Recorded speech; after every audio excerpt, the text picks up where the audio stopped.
PCN ನ್ಯೂಸ್ಗೆ ಸ್ವಾಗತ. ನಾನು ಸ್ನೇಹರಾಜ್. ಇಂದಿನ ಮುಖ್ಯಾಂಶಗಳು.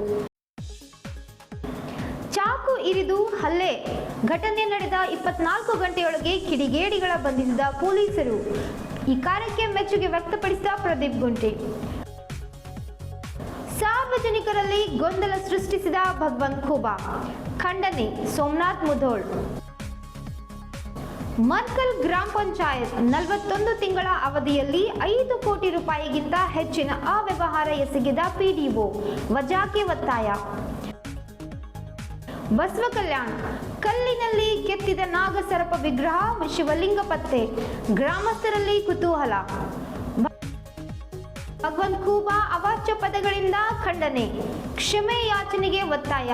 John Wesley. ಮಹಾಶಿವರಾತ್ರಿ ಹಬ್ಬದ ಹೆಸರಿನ ಮೇಲೆ ಚಂದ ಕೇಳುವ ಸಬೂಬಿನ ಅಂಗಡಿಯಲ್ಲಿ ನುಗ್ಗಿ ಚಾಕುವಿನಿಂದ ಇರಿದ ಮಾರಣಾಂತಿಕ ಹಲ್ಲೆ ಮಾಡಿ ಪರಾರಿಯಾದ ಕಿಡಿಗೇಡಿಗಳ ಪತ್ತೆ ಹಚ್ಚಿ ಘಟನೆ ನಡೆದ 24 ತಾಸಿನಲ್ಲಿ ಆರೋಪಿಗಳನ್ನು ಬಂಧಿಸಿದ ಪೊಲೀಸ್ ಕಾರ್ಯಾಚರಣೆಗೆ ಜಿಲ್ಲಾ ಪೊಲೀಸ್ ವರಿಷ್ಠಾಧಿಕಾರಿ ಪ್ರದೀಪ್ ಗುಂಟಿ ಮೆಚ್ಚುಗೆ ವ್ಯಕ್ತಪಡಿಸಿದ್ದಾರೆ. ಶನಿವಾರ ನಗರದ ಮೈಲೂರು ಕ್ರಾಸ್ ಹತ್ತಿರದ ಬಿರಾದರ್ ಸ್ಟುಡಿಯೋಗೆ ಹಾಡು ಹಗಲೇ ನುಗ್ಗಿ ಕಿಡಿಗೇಡಿಗಳ ಗುಂಪು ದಾಂಧಲೆ ನಡೆಸಿ ಚಾಕು ಇರಿದರು. ಹಾಡು ಹಗಲೇ ಗುಂಪು ಕಟ್ಟಿಕೊಂಡು ಬಂದು ಚಂದಾ ನೆಪದಲ್ಲಿ ಈ ರೀತಿ ದುಷ್ಕೃತ್ಯ ಘಟನೆ ಸ್ಥಳೀಯರು ಮತ್ತು ಈ ಭಾಗದ ಅಂಗಡಿಯವರಲ್ಲಿ ಭಯ ಉಂಟಾಯಿತು. ಈ ಪುಡಾರಿಗಳ ಚಾಕು ಇರಿತದಿಂದಾಗಿ ಬಿರಾದರ್ ಸ್ಟುಡಿಯೋ ಮಾಲೀಕರಾದ ಚಿಟ್ಟವಾಡಿಯ ಮಹೇಶ್ ಬಿರಾದರ್ ಅವರು ತೀವ್ರ ಗಾಯಗೊಂಡು ಇಲ್ಲಿಯ ಬ್ರಿಮ್ಸ್ ಆಸ್ಪತ್ರೆಯಲ್ಲಿ ಚಿಕಿತ್ಸೆ ದಾಖಲಾಗಿದ್ದರು. 8-10 ಜನರು ಗುಂಪು ಅಂಗಡಿ ಬಂದು ಅಲ್ಲಿದ್ದ ಸಚಿನ್ ಅವರಿಗೆ ಶಿವರಾತ್ರಿ ಚಂದಾ ನೆಪದಲ್ಲಿ ಹಣ ಕೇಳಿದ. ಮಾಲೀಕ ಇಲ್ಲ ಎಂದಾಗ ಜಗಳ ಆರಂಭಿಸಿ ಸಚಿನ್ ಮೇಲೆ ಹಲ್ಲೆ ಮಾಡಿದೆ.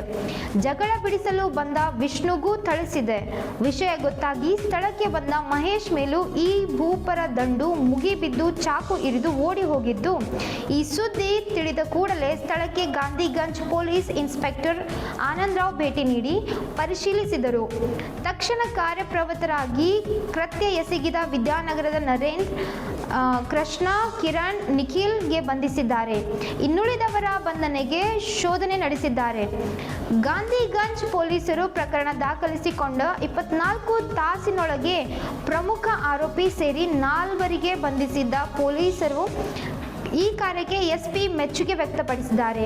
ಜನರಿಗೆ ಯಾರೇ ತೊಂದರೆ ನೀಡಿದ್ದರೆ, ಅಪರಾಧ ಕೃತ್ಯ ಎಸಗಿದರೆ ಅಂತವರ ವಿರುದ್ಧ ಕಠಿಣ ಕ್ರಮ ಜರುಗಿಸಲಾಗುವುದು.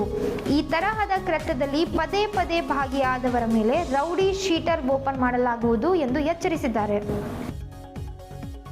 ಪ್ರಸಾದ್ ಯೋಜನೆಯಡಿ ಕೇಂದ್ರ ಸರ್ಕಾರ ಇಲ್ಲಿಯ ಪಾಪನಾಶ್ ದೇವಸ್ಥಾನ ಅಭಿವೃದ್ಧಿಗಾಗಿ ಹಣ ಬಿಡುಗಡೆ ಮಾಡಿತ್ತು. ಆ ಅನುದಾನದಲ್ಲಿ ಪಾಪನಾಶ್ ದೇವಸ್ಥಾನದಲ್ಲಿ ಜಿಲ್ಲಾ ಉಸ್ತುವಾರಿ ಸಚಿವರು ಹಾಗೂ ಸಂಸದ್ ಸಾಗರ್ ಖಂಡ್ರೆ ಅವರು ಭೂಮಿ ಪೂಜೆ ಕಾರ್ಯಕ್ರಮದ ಸಮಯದಲ್ಲಿ ಮಾಜಿ ಸಚಿವರಾದ ಭಗವಂತ್ ಖೂಬಾ ಅವರು ಸಾರ್ವಜನಿಕರಲ್ಲಿ ಗೊಂದಲ ಸೃಷ್ಟಿ ಮಾಡಿದ್ದು ತೀವ್ರವಾಗಿ ಖಂಡಿಸುವೆ ಎಂದು ಕರ್ನಾಟಕ ರಕ್ಷಣಾ ವೇದಿಕೆ ಜಿಲ್ಲಾಧ್ಯಕ್ಷ ಸೋಮನಾಥ್ ಮುಧೋಳ್ ತಿಳಿಸಿದರು. ಸೋಮವಾರ ಇಲ್ಲಿಯ ಪತ್ರಿಕಾ ಭವನದಲ್ಲಿ ನಡೆಸಿದ ಸುದ್ದಿಗೋಷ್ಠಿಯಲ್ಲಿ ಮಾತನಾಡಿ, ಅಭಿವೃದ್ಧಿಗೆ ಅನುದಾನ ನೀಡಿರುವ ಕೇಂದ್ರ ಪ್ರವಾಸೋದ್ಯಮ ಸಚಿವ ಹಾಗೂ ಪ್ರಧಾನಮಂತ್ರಿಗೆ ಅಭಿನಂದನೆ ತಿಳಿಸಿದರು.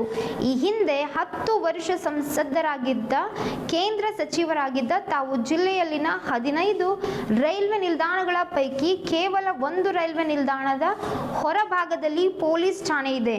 ಇನ್ನುಳಿದ 14 ನಿಲ್ದಾಣಗಳಿಗೆ ಪೊಲೀಸ್ ಠಾಣೆಯ ವ್ಯವಸ್ಥೆಯೂ ಮಾಡಿಲ್ಲ, ಏಕೆ ಎಂದು ಪ್ರಶ್ನಿಸಿದರು. ಮೋದಿಯವರ ನೇತೃತ್ವದ ಸಚಿವ ಸಂಪುಟದಲ್ಲಿ ತಮಗೆ ಸಚಿವರಾಗಿರುವ ಸೇವೆ ಮಾಡಲು ಅವಕಾಶ ನೀಡಲಾಗಿತ್ತು. ಆದರೆ ತಾವು ಅದನ್ನು ಬಳಸಿಕೊಂಡು ರೈಲ್ವೆ ನಿಲ್ದಾಣಗಳಲ್ಲಿ ಮೂಲ ಸೌಕರ್ಯ ಒದಗಿಸುವಂತ ಕೆಲಸ ಮಾಡಿಲ್ಲ ಎಂದು ಆರೋಪಿಸಿದರು. 2024 10 ವರ್ಷಗಳ ಕಾಲ ಸಂಸದರಾಗಿದ್ದೀರಿ, ಮಧ್ಯದಲ್ಲಿ ಕೇಂದ್ರ ಸಚಿವರಾಗಿದ್ದೀರಿ. ಈ ಸಂದರ್ಭದಲ್ಲಿ ತಾವುಗಳು ಅನೇಕ ಕಾರ್ಯಗಳನ್ನು ಕೈಗೊಳ್ಳೋದಾಗಿತ್ತು. ಬಹಳಷ್ಟು ಅವಕಾಶ ಇತ್ತು. 10 ವರ್ಷಗಳ ಕಾಲ ನಮ್ಮ ದೇಶದ ಹೆಮ್ಮೆಯ ಮಂತ್ರಿಗಳಾದ ನರೇಂದ್ರ ಮೋದಿಯವರ ಕೈ ಕೆಳಗಡೆ ತಾವು ಕೆಲಸ ಮಾಡಿದ್ರಿ. ಈ ಯೋಜನೆಯಲ್ಲಿ ಅನುದಾನ ಕೊಟ್ಟಂಥ ಕೇಂದ್ರದ ಸಚಿವರಾದ ಗಜೇಂದ್ರ ಸಿಂಗ್ ಶೇಖಾವತ್ ಅವರಿಗೂ ಹಾಗೂ ಹೆಮ್ಮೆಯ ಪ್ರಧಾನಮಂತ್ರಿಗಳಾದ ನರೇಂದ್ರ ಮೋದಿಯವರಿಗೂ ಹೃದಯಪೂರ್ವಕ ಸ್ವಾಗತವನ್ನು ಜಿಲ್ಲೆಯ ಜನತೆ ಪರವಾಗಿ ಮತ್ತು ಹಾರ್ದಿಕ ಅಭಿನಂದನೆಗಳನ್ನು ಸಲ್ಲಿಸ್ತೇನೆ. ಹೀಗಿರುವಾಗ 10 ವರ್ಷಗಳಲ್ಲಿ ಮನೆ ಭಗವಂತ ಕೋಬಾನವ್ರಿಗೆ ನಾನು ಕೇಳೋಕ್ಕೆ ಇಷ್ಟಪಡ್ತೀನಿ. ಬೀದರ್ ಜಿಲ್ಲೆಯಲ್ಲಿ 15 ರೈಲ್ವೆ ನಿಲ್ದಾಣಗಳಿದ್ದಾವೆ. 15 ರೈಲ್ವೆ ನಿಲ್ದಾಣಗಳಿದ್ದಾವೆ. ಆ ರೈಲ್ವೆ ನಿಲ್ದಾಣಗಳಿಗೆ ಮೂಲಭೂತ ಸೌಕರ್ಯಗಳಿಲ್ಲ. ನಮ್ಮ ಬೀದರ್ ಜಿಲ್ಲೆಯಲ್ಲಿ 15 ರೈಲ್ವೆ ನಿಲ್ದಾಣಗಳಿಗೆ ಕೇವಲ ಒಂದೇ ಪೊಲೀಸ್ ಠಾಣೆ ಇದೆ. GRBF ನಮ್ಮ ರಾಜ್ಯ ರೈಲ್ವೆ ಪೊಲೀಸ್ ಠಾಣೆ ಒಂದೇ ಇದೆ. ಅದು ಬೀದರ್ನ ರೈಲ್ವೆ ನಿಲ್ದಾಣದ ಪ್ಲಾಟ್ಫಾರ್ಮ್ ಹೊರಗಡೆ ಇದೆ. ಅದನ್ನು ತಾವು ಪ್ಲಾಟ್ಫಾರ್ಮ್ ಮೇಲೆ ತರ್ತಕ್ಕಂಥ ಒಂದು ಸಣ್ಣ ಕೆಲಸ ಸಹ ಮಾಡಿಲ್ಲ. ತಮ್ಮದೇ ತಾಲೂಕಾ ಕೇಂದ್ರವಾದ ಕಮಲ್ನಗರ್ ಮತ್ತು ಔರಾದ್ ಮಧ್ಯದಲ್ಲಿ ಕೇವಲ ಒಂದೇ ಒಂದು ರೈಲ್ವೆ ನಿಲ್ದಾಣ ಇದೆ, ಕಮಲ್ನಗರ್. ಅಲ್ಲಿ ಆ ರೈಲ್ವೆ ನಿಲ್ದಾಣದ ಮಾರ್ಗವಾಗಿ ಹೋಗ್ತಕ್ಕಂಥ ರೈಲುಗಳು ಯಾವುದೇ ನಿಲ್ಲೋದಿಲ್ಲ. ಶಿರಡಿ ಗಾಡಿ ನಿಲ್ಲೋದಿಲ್ಲ, ಬಾಂಬೆ ಗಾಡಿ ನಿಲ್ಲೋದಿಲ್ಲ. ಕೇವಲ ಒಂದು ನಾಂದೇಡ್ ಲಿಂಕ್ ಗಾಡಿ, ಅದು ನೀರಿನ ವ್ಯವಸ್ಥೆ ಇಲ್ಲ, ಪ್ರಯಾಣಿಕರಿಗೆ ಕುಡ್ಲಾಕ ನೀರಿನ ವ್ಯವಸ್ಥೆ ಇಲ್ಲ ಮತ್ತು ಆಸನಗಳ ವ್ಯವಸ್ಥೆ ಇಲ್ಲ. ತಮ್ಮದೇ ತಾಲೂಕಾ ಕೇಂದ್ರವಾದ ಅದಕ್ಕೆ ಆಧುನೀಕರಣ ಮಾಡ್ಲಿಕ್ಕೆ ತಾವು ವಿಫಲವಾಗಿದ್ದೀರಿ. ಕಮಲ್ನಗರ್ ರೈಲ್ವೆ ನಿಲ್ದಾಣದಾಗ ಸಾರ್ವಜನಿಕರದ್ದು ಏನಾದರೂ ಒಂದು ಪರ್ಸ್ ಕಳವಾಯಿತು, ಮತ್ತೊಂದು ವಸ್ತು ಕಳವಾಯಿತು, ಮತ್ತೊಂದು ಬ್ಯಾಗ್ ಕಳವಾಯಿತು ಅಂದ್ರೆ ಬೀದರ್ ರೈಲ್ವೆ ನಿಲ್ದಾಣದಿಂದ ಪೊಲೀಸರು ಅಲ್ಲಿ ಹೋಗಬೇಕಾಗ್ತದೆ. ಅಲ್ಲೊಂದು ಹೊರಠಾಣೆ, ಪೊಲೀಸ್ ಹೊರಠಾಣೆ ಪ್ರಾರಂಭಿಸುವ ಬಗ್ಗೆ ಕ್ರಮ ಕೈಗೊಂಡಿಲ್ಲ. ನಾವು ಸಿಕಿಂದ್ರಾಬಾದ್ ಮಾರ್ಗವಾಗಿ ಪ್ರತಿದಿನ ಸಿಕಿಂದ್ರಾಬಾದ್ ವಿಕಾರಾಬಾದ್ ಮಾರ್ಗವಾಗಿ ತಾಂಡೂರು, ಸೇಡಂ, ಶಾಬಾದ್, ವಾಡಿ, ಗುಲ್ಬರ್ಗಾ ಮಾರ್ಗವಾಗಿ ಪ್ರತಿದಿನ ಮಧ್ಯಾಹ್ನ 12 ಗಂಟೆಯಿಂದ ರಾತ್ರಿ 11 ಗಂಟೆವರೆಗೆ 4 ಟ್ರೈನ್ಗಳು ಪ್ರತಿದಿನ ಸಂಚಾರ ಮಾಡ್ತೇವೆ ಬಾಂಬೆಗೆ. ಮತ್ತೊಂದು ವಾರದಲ್ಲಿ 1 ಟ್ರೈನ್ ಓಡುತ್ತೆ, ಇಂದೋರ್ ಎಕ್ಸ್ಪ್ರೆಸ್ ವಿಕಾರಾಬಾದ್ ಮಾರ್ಗವಾಗಿ. ವಿಕಾರಾಬಾದ್ ನಿಂತ ಮೇಲೆ ನೇರವಾಗಿ ನಿಲ್ಲೋದು ಕಲಬುರಗಿ. ತಾವುಗಳು ಮನಸ್ಸು ಮಾಡಿದ್ರೆ ಈ 4 ಟ್ರೈನು ಅಥವಾ ಅದು 1 ಟ್ರೈನಲ್ಲಿ ಬೀದರ್ ಮಾರ್ಗವಾಗಿ ಕಲಬುರಗಿ ಮುಖಾಂತರ ಓಡಿಸ್ಬೋದಾಗಿತ್ತು. ತಮ್ಮದೇ 10 ವರ್ಷ ತಮ್ಮದೇ ಸರ್ಕಾರ ಮತ್ತು ಈಗಲೂ ತಮ್ಮದೇ ಸರ್ಕಾರ ಇದೆ. ಇದ್ರ ಬಗ್ಗೆ ತಾವು ಗಮನ ಹರಿಸಿಲ್ಲ.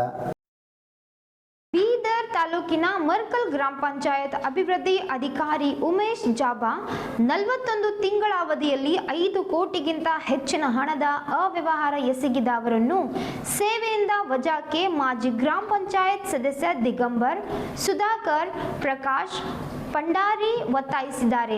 ಸೋಮವಾರ ಇಲ್ಲಿಯ ಪತ್ರಿಕಾ ಭವನದಲ್ಲಿ ನಡೆಸಿದ ಸುದ್ದಿಗೋಷ್ಠಿಯಲ್ಲಿ ಅವರು ಮಾತನಾಡಿದರು. ನಡೆದ ಸಾಮಾನ್ಯ ಸಭೆಯಲ್ಲಿ ಚರ್ಚಿಸದೆ, ಸದಸ್ಯರಿಗೆ ತಿಳಿಸದೆ ಡಿಜಿಟಲ್ ಖಾತೆಗಳನ್ನು ಸೃಷ್ಟಿಸಿ ಕೋಟ್ಯಾಂತರ ರೂಪಾಯಿ ಲೂಟಿ ಮಾಡಿದ್ದಾರೆ ಎಂದು ಆರೋಪಿಸಿದರು. 41 ತಿಂಗಳ ಅವಧಿಯಲ್ಲಿ 10 ಸಾಮಾನ್ಯ ಸಭೆಗಳು ನಡೆಸಿ, ಇದರಲ್ಲಿ 2024ರಲ್ಲಿ ಒಂದೇ ಒಂದು ಸಭೆ ನಡೆಸಿ 1000 ಖಾತೆಗಳನ್ನು ಸೃಷ್ಟಿಸಿ ತಮಗೆ ಬೇಕಾದವರ ಸೈಟ್ ಹಂಚಿಕೆ ಮಾಡಿದ್ದಾರೆ ಎಂದು ದೂರಿದರು. ಸದಸ್ಯರ ಅವಧಿ ಮುಕ್ತಾಯದ ಸಮಯದಲ್ಲಿ ಅಂದರೆ ಜನವರಿ 28ರಂದು ತುರ್ತು ಸಾಮಾನ್ಯ ಸಭೆ ಉದ್ದೇಶಪೂರ್ವಕವಾಗಿ ಕರೆದು ಕಾನೂನು ಬಾಹಿರವಾಗಿ CA ಸೈಟ್ ಹಂಚಿಕೆ ಮಾಡಿದ್ದಾರೆ ಎಂದರು.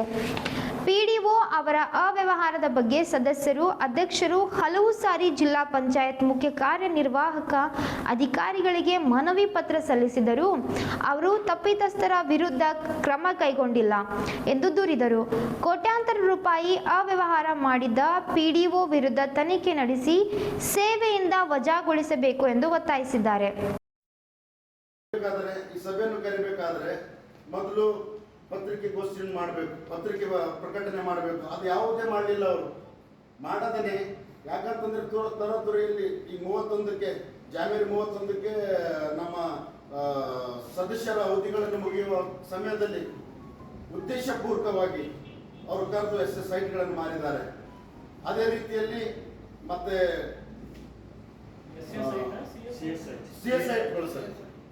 CA ಸೈಟ್ಗಳು ಇದರಲ್ಲಿ ಅದು ಅನುಮೋದನೆ ಮಾಡಿರುವಂಥ ಎಲ್ಲ ದಾಖಲಾತಿಗಳಿದ್ದಾವೆ, ನಿಮಗೆಲ್ಲರಿಗೂ ಕೊಟ್ಟಿದ್ದೇನೆ ನಾನು. ಮತ್ತು ಇನ್ನೊಂದು ಏನಂತಂದರೆ 15ನೇ ಆಗಸ್ಟ್ 2025ರಲ್ಲಿ ಅವರು ತರಾತುರಿಯಾಗಿ ಒಂದು ನಮ್ಮ ಊರಲ್ಲಿ ಬೆನಕನಹಳ್ಳಿ ಗ್ರಾಮದಲ್ಲಿ ಮರ್ಕಲ್ ಗ್ರಾಮ ಪಂಚಾಯತ್ ವ್ಯಾಪ್ತಿಯಲ್ಲಿ ಬರುವಂಥ ಬೆನಕನಹಳ್ಳಿ ಗ್ರಾಮದಲ್ಲಿ ಒಂದು ಗ್ರಂಥಾಲಯವನ್ನು ಉದ್ಘಾಟನೆ ಮಾಡ್ತಾರೆ. ಆ ಉದ್ಘಾಟನೆ ಮಾಡುವಾಗ ನಮ್ಮ ಊರಿನ ಬೆನಕನಹಳ್ಳಿ ಗ್ರಾಮದ ಯಾವುದೇ ಪಂಚಾಯತ್ ಸದಸ್ಯರನ್ನು ಯಾರನ್ನು ಕರೆಯದೆ, ಯಾರಿಗೆ ಸಾಮಾನ್ಯ ಸಭೆಯಲ್ಲಿ ಅನುಮೋದನೆ ಪಡೆಯದೆ ಅವರು ಬಂದು ತರಾತುರಿಯಾಗಿ ಅದರದ್ದು ರಿಬ್ಬನ್ ಅನ್ನು ಕಟ್ ಮಾಡಿ ಉದ್ಘಾಟನೆ ಮಾಡಿ ಅದರಲ್ಲಿ ಒಂದು ಹುದ್ದೆಯನ್ನು ಸೃಷ್ಟಿ ಮಾಡಿದ್ದಾರೆ. ಆ ಹುದ್ದೆಯನ್ನು ಸೃಷ್ಟಿ ಮಾಡಿ ಅವ್ರಿಗೆ ಬೇಕಾಗಿರೋರನ್ನ ಸೃಷ್ಟಿ ಮಾಡಿಕೊಂಡು ಅವರಿಗೆ ಆ ನೇಮಕ ಒಂದು ಹುದ್ದೆಗೆ ನೇಮಕ ಮಾಡಿಕೊಂಡು ಮತ್ತು ಅವರಿಗೆ 10,500 ರೂಪಾಯಿ ಒಂದು ಚೆಕ್ ಅನ್ನು ಹರಿದಿರ್ತಾರೆ. ಆ ಚೆಕ್ಕು ಸೈನ್ ಮಾಡಿ ಅವರು ತಗೊಂಡು ಹೋಗಿರುವಾಗ ಅಧ್ಯಕ್ಷರ ಹತ್ರ ತಗೊಂಡು ಹೋಗಿರುವಾಗ ಅಧ್ಯಕ್ಷರು ಅದಕ್ಕೆ ತಿರಸ್ಕರಿಸ್ತಾರೆ. ಯಾಕಂದ್ರೆ ಇದು ಅನುಮೋದನೆ ಆಗಿಲ್ಲ, ಇದು ಕಾನೂನು ಬಹಿರಂಗವಾಗಿದೆ, ಅದಕ್ಕಾಗಿ ನಾವು ಸೈನ್ ಮಾಡಲು ಎಂಬುದಾಗಿ ಅಧ್ಯಕ್ಷರು ಅದಕ್ಕೆ ಸೈನ್ ಮಾಡಲಿಲ್ಲ. ಅದು ಚೆಕ್ ಸಹ ನಿಮಗೆ ಈ ಒಂದು ಡಾಕ್ಯುಮೆಂಟ್ ಅಲ್ಲಿ ಹಂಚಿಕೊಟ್ಟಿದ್ದೇವೆ. ಈ ರೀತಿ ಅನೇಕ ವ್ಯವಹಾರಗಳಲ್ಲಿ 5 ರಿಂದ 6 ಕೋಟಿ ರೂಪಾಯಿಗಳನ್ನ ಅವರು ಏನ್ ಮಾಡಿದ್ದಾರೆ ಅಂತಂದ್ರೆ ಭ್ರಷ್ಟಾಚಾರವನ್ನು ಮಾಡಿ ಕಾನೂನು ಬಹಿರಂಗವಾಗಿ ಎಸಗಿದ್ದಾರೆ. ಅದ್ರ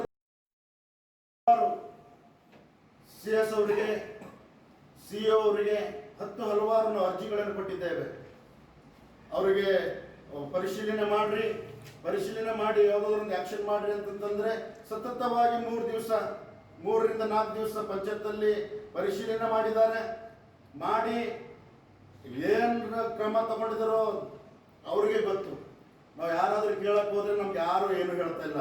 ಇದರಲ್ಲಿ ನಮ್ಗೆ ಏನ್ ಕಂಡು ಬರ್ತಾ ಇದೆ ಅಂತಂದ್ರೆ ಇದರಲ್ಲಿ ಎಲ್ಲಿ CS ಅವರು ಈ PDO ಅವ್ರ ಜೊತೆ ಕೂತ್ಕೊಂಡು ಅವ್ಯವಹಾರ ಮಾಡಿದ್ದಾರೆ ಎಂಬುದಾಗಿ ನಮ್ಗೆ ಕಂಡು ಬರ್ತಾ ಇದೆ.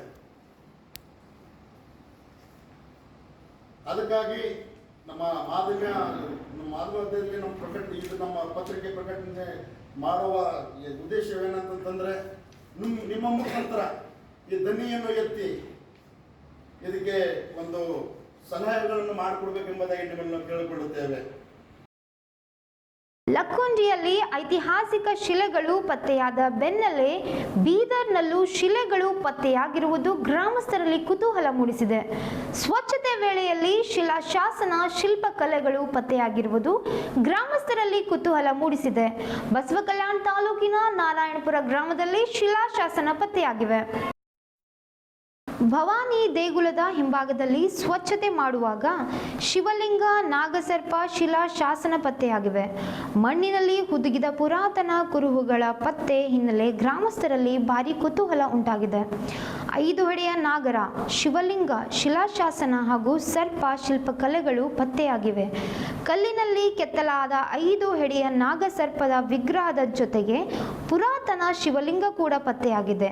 ಕಲ್ಯಾಣ ಚಾಳುಕ್ಯರು ಆಳಿದ ನಾಡು ಬಸವ ಕಲ್ಯಾಣ ಇನ್ನಷ್ಟು ಐತಿಹಾಸಿಕ ಶಿಲೆಗಳ ಮಣ್ಣಲ್ಲಿ ಹುದುಗಿರುವ ಶಂಕೆ ವ್ಯಕ್ತವಾಗಿದೆ. ಉತ್ಖನನ ಮಾಡಿ ಶಿಲೆಗಳನ್ನು ಸಂರಕ್ಷಿಸುವಂತೆ ಗ್ರಾಮಸ್ಥರು ಆಗ್ರಹಿಸಿದ್ದಾರೆ.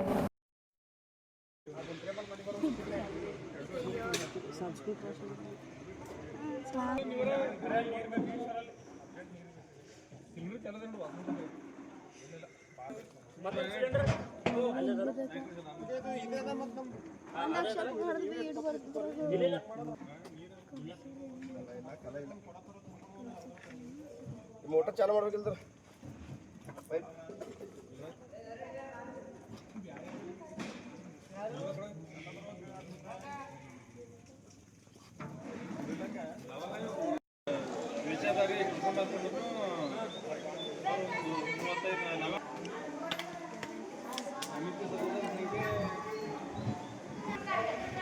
ಎಷ್ಟು ಜನ ರಚನೆ ಮಾಡಿ ನೋಡಿದ್ವಿ. ಅದ್ರೊಳಗೆ ಒಂದು 2 ಎಲ್ಲ ಸೇರಿ ಅಂದ್ರೆ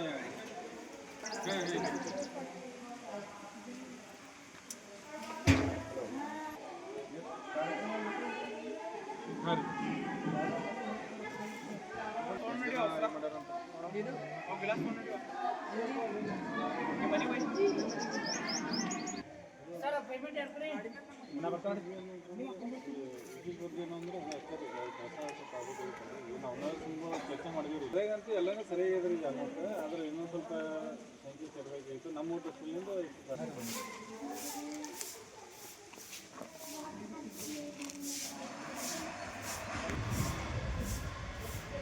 ನೀರು ಹಾಕ್ರಿ ನೋಡಿ ಒಳಗೆ ಥೋಡೆ ನೀರು ಹಾಕೊಂಡು ಮೋಟರ್ ಚಾಲು ಮಾಡೋದು ಬಿಡೋದು ಬಡರಿ ಎಲ್ಲ ತೊಳೆದ ಗಾಳಿ ಕದೇ ನೋಡ್ರಿ ಶಿವಂದದ್ರಿ ಡಮರು ಕಾಣತ್ತು. ಇದು ಪೈಲನೇ ಇತ್ತು ಕೆಳಗಿತ್ತು ಮ್ಯಾಲ ಡಮರು ಕಾಣೋದು ಶಿವ ಈಗ ಅಕ್ಷರವಲ್ಲ ಇದು ಪೂರನೇ ಫೋಟೋ ಹಾಕೊಂಡಿ ನಾವು ಈಗ ಮಸ್ತಿಲ್ಲ.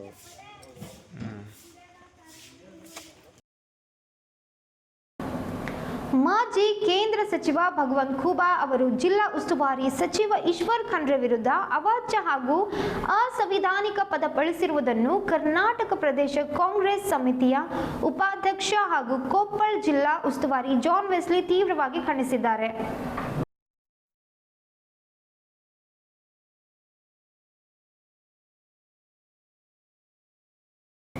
ಇಂದಿನ ವಾರ್ತಾ ಪ್ರಸಾರ ಮುಕ್ತಾಯವಾಯಿತು. ಮುಂದಿನ ವಾರ್ತೆಗಳೊಂದಿಗೆ ಮತ್ತೆ ಭೇಟಿಯಾಗೋಣ. ಧನ್ಯವಾದಗಳು.